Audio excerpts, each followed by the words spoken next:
This episode of Simple Civics Greenville County is brought to you by Dolly Parton's Imagination Library, providing free books to children 0 to 5 throughout Greenville County. To sign up, visit greenvillefirststeps.org/freebooks. That's greenvillefirststeps.org/freebooks. Being chosen as Greenville County Schools District Teacher of the Year is among the highest honors a local educator can receive. What does this year's winner, a third-generation Greenville County Schools employee, have to say about her role and why it has been such a special opportunity to impact her colleagues and her students? I'm Catherine Schumacher of Public Education Partners, and on today's episode of Simple Civics EdTalks, we meet Morgan Smith, this year's Greenville County Schools Teacher of the Year and a fifth-grade teacher at Robert E. Cashion Elementary School. Well, I am very excited to be here with Morgan Smith, who is the 2025-26 Greenville County Schools Teacher of the Year. Morgan, welcome to Simple Civics Ed Talks. We're glad you're here. Thank you so much. What an honor it is to be here. Well, great. It's so fun. I've decided that we are going to interview the Teacher of the Year every year on this podcast because we were just chatting before we started, and you know, every teacher's journey to this honor is very different. And I think one of the great things is to sort of hear about that, you know, that pathway. So for you particularly, it's got kind of a special backstory. So you come from a long line of folks who've been a part of Greenville County Schools. So why don't you tell us a little bit about your journey to the classroom and how your fabulous family influenced you? Yeah, this is like a story that's near and dear to my heart. I love talking about this. Throughout the Teacher of the Year process, there were several interviews where I got to brag on the people that I love, which is what education is about in my mind. Going back to like how I started in education and kind of like what shaped me in that sense was my family. So my grandmother and my father were both longtime employees with Greenville County Schools. My grandmother being an administrator and a teacher for 40 years. And then my dad was a plant engineer at two different schools for 10 years. So, you know, you're talking about a combined 50 years of experience. And then my mom is a child life specialist in the hospital. So she's an educator, but in the hospital teaching kids like what procedures are going down and whatnot. So as far as like a foundation in education, you know, I had a pretty solid one. But role model wise, I was able to see from the school perspective that it takes so much more to run a school than, you know, just your teacher or just your principal. So, you know, coming into the school, my students and lots of students' perspectives and maybe even some parents' perspectives are, you know, we're interacting with our teacher and that's who we've got. And, you know, from my perspective, just even growing up, we've got a team of people that we need to make this work. And, you know, like we were talking about is family, but the school was my family. Like when I went to school, like the front office, the nurse, the other custodians, you know, my grandmother's coworkers, they were all our family. We had my dad's coworkers coming to our Thanksgivings, and I was going up there in the summer. And so I was able to see how much effort and love was put into everything. And so I feel like that really shaped who I was as a teacher. And I'm, you know, very similar to lots of teachers in education where we knew from an early age, like we wanted to be a teacher. Yeah, you have that teacher heart. Yes, playing dolls, you know, like giving them grades and everything as a kid. So I knew, but then I also had as a child love and high expectations. And I pull that into my classroom every day. I feel like that's my foundation. When you go back to what you learn in college and your teaching philosophy, like that's what I base everything on is love and high expectations. And in my opinion, you don't have one without the other. And so, you know, in my childhood, I was shown love and high expectations. I was, you know, so privileged to have the opportunity that my mom homeschooled me after sixth grade. So I got to experience Greenville County School through the sixth grade, but then was able to finish high school and college in a combined 6 years. So I was able to be in the classroom by 19. Wow. So, I mean, I didn't know that. It's really cool. It happened to be in that year of COVID where I was hired. They needed someone to help. And it started as like an online monitoring thing and turned into a co-teaching position. And so I was able to teach fifth grade as a 19-year-old. And I was like, they'd ask me about my age and I'd be like, yeah, I'm old enough to be here. You know, I've got the degree. But that love and high expectations got me there. So when kids are coming through my door, I'm like, they get the same treatment that I had because that's what got me where I wanted to be. And so I want them to know that like for me, they have that. You know, even if they're coming through my door and they don't have it from anywhere else, for me, they have it. And they have it once they leave too. I've got students checking in with me now, like middle schoolers, asking me how I'm doing, telling me about their middle school life, if I can help them with that. You know, so they know once they leave my classroom that like they've received that and that's helping them in the future. That's so amazing. I love the idea of the relationships and that idea of the school family because that's a great point. I mean, even when we talk about like school funding, like sometimes people forget how much is outside of that classroom and how critical the plant engineers are, how critical the lunchroom, the cafeteria staff is, and all of those support staff. They are absolutely essential to student success as well. So I think I love that part of your story and the idea of you just always being kind of in the school. Obviously, this is a huge honor, right? Teacher of the Year. It's a process. It's a long process. It's very rigorous, especially for a big district like Greenville County Schools, where we've got, 6,000 teachers. It carries a lot of responsibility. So you've been, in this role now for a couple of months. What have you enjoyed most about the opportunity so far? So it is absolutely a huge honor, and it's been such a cool journey to go through to be able to see, different aspects of the district. I feel like what I've enjoyed most is being able to interact with people that I would never been able to interact with in my position. I feel like I've had a lot of discussions lately about the lens that it gives me into the district, being able to see what we're able to do as a huge district. Because as a teacher, I get the most, magnified version of what's happening. I'm getting, a one student version, one parent, we're all meeting together in the same room. That's as small as you can get in this district. But now being able to go and meet with people, at the district level and see what these are, the processes that are happening, being able to attend board meetings and know how these decisions are made. I feel like it gives me just a great insight into what we're doing. I'm really proud of what we're doing in our school, but then being able to see the cool numbers with the state of the district right now, that is like, it almost makes me more proud and like grateful to work in Greenville County Schools, because I have worked in another district and I just know that nothing compares. I grew up in this district. I got to teach in another district coming straight out of college. And the second that year was up, I came right back. Yeah. I think that's an important note too. We don't want people to take for granted all the incredible things that we have here in Greenville County Schools. Obviously, we know there are always opportunities to do more, do better, address challenges, explore opportunities. But I think like hearing the enthusiasm with which you're kind of approaching this opportunity to see other stuff, especially, you are an elementary school teacher, right? And it's that long pathway, that long graduation plus pathway. And so all of that is really interesting. So as you've been having these conversations and doing, going to things like the state of the district meetings and all of that, is there an issue or theme that is really important to you that you're kind of weaving into your service? And, I know you have to talk a lot in public. Like, how did you come to that? And what would you want to tell the community about that particular theme or issue? So I've had a lot of time to think about this issue, just because we started talking about this at the beginning of the Teacher of the Year selection process. They have you write several essays on topics, and one of them was, is there a trend or an issue you want to speak about? And I feel like, we're all online. We're seeing buzzworthy topic. I feel like at the beginning of the year, I saw a lot of like school supplies, like a lot of things like that, and I like to focus on a lot of student issues, but I feel like me personally, when I thought of like, what do I want to represent? Like, if this is a brand, like, what am I trying to help and like, push for and advocate for?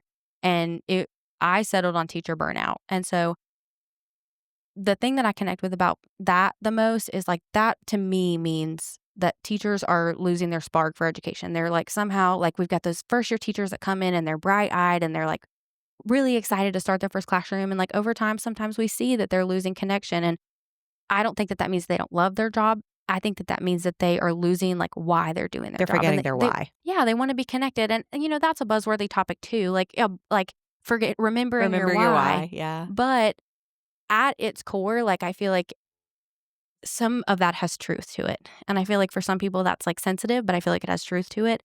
And so I personally experienced that. And here I am sitting as district teacher of the Right. year. So how did you get over it? So I connected with the people in my building. So I, work after school. I'm at school about 12 hours a day. And so, me and my coworker that working after school, we were talking about it. And she was like reminding me why I do what I do. Like every day we would talk through it and we would come to a solution. And then the next day I would try it and it would be like, okay, well, maybe I could try something else. Like maybe it wasn't that, but I'll try something else. And so it got to a point where like I realized that the connection that I had with that person was what was pulling me back. And like obviously my connection with my students, and you would have fun things happen there too. And so that relationship in my building with another teacher pulled me back. Once I was able to speak with her about that and I was able to kind of get that feeling back, that why, I wanted to do that for other people. And so we created something in my building called Spark. And that's that play on words of like, teachers are losing their spark. We don't want them to do that. And it's almost like an underground network in my building of teachers that are on a mission to do this for others. So we pulled our most positive people together in our building. And here I am, 2 years ago, feeling really burnt out. Like, what am I supposed to do in this career? Maybe this isn't for me. And, 2 years later, I've had those connections in the building. They pulled me back, and now I'm able to do that for others. And so we're doing things like creating outside socials, writing sticky notes on doors, surprising teachers with things, even if it's just a message of like, hey, I heard that so-and-so is going through this. Can somebody pick them up a coffee tomorrow? It's a team of people that are like working to build that culture in a school, because that's what we need to hold our teachers. A lot of what we talk about in the conversations we've had in district meetings, like with the state of the district and everything, I think the board and Dr. Royster and the Greenville County Schools, like as a district, like they see teachers as really important. And again, like with that lens, like I'm able to see that like we're valuing our teachers. Like they know that teachers are the primary, stakeholders in like the most important factor in student success. Yep. Yes, absolutely. So knowing that, like being able to see that, I'm able to invest in my building, like one-on-one, like in these teachers. I want to keep these teachers. First year teachers that come into my building and they're like bright and they're wanting to put things in, and my 10-year teachers in my building that are bright and putting things in. But sometimes we're all having a hard day. So if we can work together in my building to, support our teachers and like just bring that spark back just a little bit, then hopefully we can prevent that, because sometimes teachers just know what's going on in the next classroom before admin does, And again, with that lens, like admin has other things going on too. So if it's me having that conversation with that teacher or building that relationship, just like we build relationships with students, then I can help support that. So teacher burnout is huge for me because I literally went through it and here I am. So if I can help another teacher with what I'm doing or what I'm saying or whatever it is, like I want to do that. That's so great. Well, and it goes back to that family metaphor, right? Your other teachers are like your siblings. Yeah, right? For real. The administration's your parents, and I mean, I might take that too far, but do you know what I mean? And I think that's really, really powerful, because the relationships that you have in the building are so, so critical. And obviously, at public education partners, championing teachers, like that's the first pillar of our work, and so we know how important that is and how important it is to support teachers.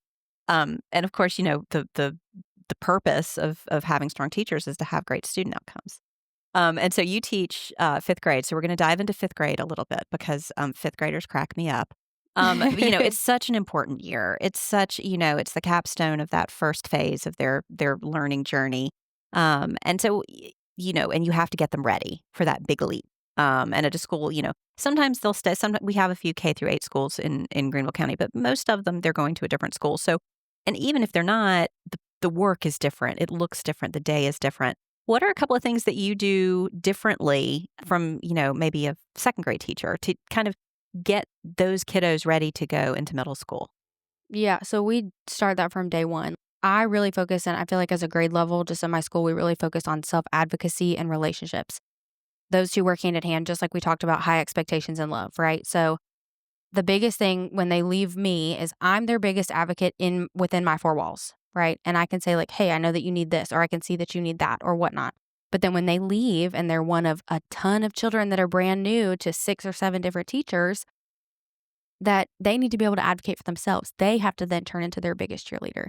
And not to say that we don't have people at home advocating for us as well, or other teachers advocating for us, but teachers can't read our minds. And sometimes they struggle with that too, going from the 4 walls of our elementary school classroom where it's very easy to read 20 or 25 faces versus, several classes of that. So working on those self-advocacy skills and also getting to know that we care about them on such a deep level. Like I really work hard to get to know my students. I'm going to, sports games. I'm seeing them at their performances. I'm getting to know them on a deeper level. Even students that aren't in my classroom, I'm getting to know them on a deeper level. So they know like they matter. My first year teaching, I did something called Fantastic Phone Call Friday, which, my teachers listening are going to just be like holding on to the edge of their chair right now. But I called every single parent every single Friday my first year teaching, because I wanted them to know that whether I was calling, it could be good, it could be bad. I just want to give you some news. I'm trying to connect with you. And that has slowly turned into Fantastic Friday memo. Yeah, I was going to say, that's a lot of work. It was a lot of work. It was a lot of work.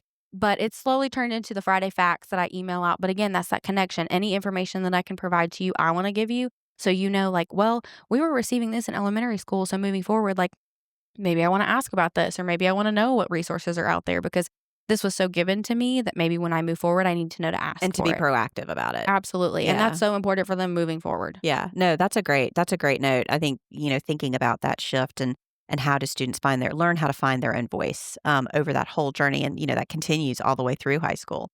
Speaking of voices, again, with fifth graders. So I feel like fifth grade is a great kids say the craziest things kind of phase of youth development. So I think it would be really fun for you to share just a couple of moments of joy from your classroom. Maybe, when things didn't go quite the way that you thought they would, or just some sort of core memory moments that you've been blessed to work with on your students. As teachers, we spend a lot of time with our students, right? Like we're with them a lot of time. So we see a lot of different versions of your students. Like especially in fifth grade, we're seeing them develop over time. Also, we have a lot of, in-class comedians. We have a lot of funny moments. But when I think about like core memories for kids, it goes back to like one of the favorite things that I do in my classroom is transformations. So what that means for people that maybe don't know is I turn my classroom into a completely different environment. It doesn't look like a classroom. It looks like a jungle or a surgical table or a coffee shop. And so it applies to what they're learning and going back to like making learning relevant, building those relationships with them, making, core memories of education. They go back and they remember those things. So this goes back to around the time of my wedding. And I was planning my wedding and my students were like, can we come to your wedding? Can we be your flower girls? What does the wedding dress look like? Lots of questions that whole year. And so we go the whole school year and I'm getting married in June. And I know that like I want to do something with them because my wedding is far away. Like I can't bus, 25 kids there. But I wanted to make a memory for them and also capitalize on the fact that like you're so invested in this. We want to make this, learning relevant. And so I took the opportunity to have my wedding coordinator, my photographer come into the classroom and to speak with them. They planned an event. They ordered a wedding cake online and we went to pick it Oh my up. gosh, this is like career development. This is like graduation plus in action. It was so cool. And babies. What we talk about like elementary school and like with that lens of the district, like it is hard sometimes to see like where they're going, but like that's where it starts is like knowing like what careers are out there, like what's going on. And so to go back to kind of that funny moment or like the core memory, we eventually got to this place where they were finishing the sentence so that I could, put these things around my wedding and like let people know that we're coming to my wedding, like that my kids were a part of it. And they were really excited to be a part of it too. And, we turned into some like kind of funny sentences. So we got some sentences like, a good husband always agrees with her, even if she's wrong, or we got, a kind wife always helps around the house, like clean and cook. Meanwhile, the husband is working. So we got some some kind of retro approaches there. That's so funny. Yeah, it's just some interesting takes, but being able to see like they were so invested in that moment. And, when we talk about like learning, we were doing addition and subtraction of decimals at the time. So we're planning an event, we're spending money, we're managing a budget, and then also exposing them to careers. And then when you're talking about things that maybe didn't go right, also we didn't have air conditioning that day. So we took the photography outside. But I had kids write about it later, being able to hold a camera, and then they moved to middle school and they want to take a photography class. So it definitely had impact. But, creating those core memories through transformations is my favorite thing as a teacher. I love to do it. Do you have one? What have you done? Have you done one so far this year, or is it coming up? So this year we participated in Rock Your School Week, which is like a, nationwide classroom transformation project, and we did Survivor. So gosh, very so cool, some, challenge-based things, but it was project-based, like team-based, project-based, all of those skills, all those executive skills that are going to be really important when they get into middle school. Right. Like Relationships, managing. All of that. Like, oh, that's amazing. I love hearing that. That's so fun. So, finally, I think almost all of my teacher friends, and I'm so blessed to get to know teachers in this job. It's seriously the best part of my job. But I think, and whenever I talk to teachers, they all seem to have something along the lines of, I just wish everyone else knew this thing about my work and what I do. So, you have bunches of people listening to this podcast now who've probably never stood up in front of a classroom. So what would you want them to know about what you and your colleagues do every day?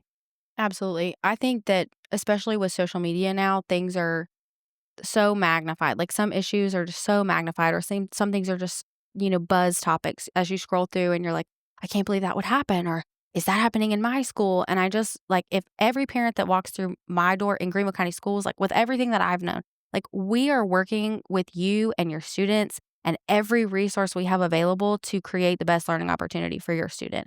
We are here as a team. There is not a teacher that I have ever met in this district that is not looking out for you and your students because we want to see them go so far. And, when we look at the data, when we look at what's happening in our district, like that is, we're proving it. It's working. Yes. Like we love your kids. There is not a kid that I haven't had even those ones that have rough days, or like irk your nerves sometimes. Like, I think parents even listening to this could say, like, my own kid has irked my nerves sometimes, but you love them with all your heart and you want to see them grow. And so we're working as a team. Like, if I could tell anybody anything, we are working with you and your student, everything we've got to build the best opportunity for your students. We love your students and we want them to grow. Yeah, I love that. Rachel Turner, who, leads the Future Teachers Academy, love first, teach second. Love first, teach second. It's the thing. And every time I talk to teachers, that's what they say. So it's just wonderful to hear it coming from you. It doesn't surprise me one bit.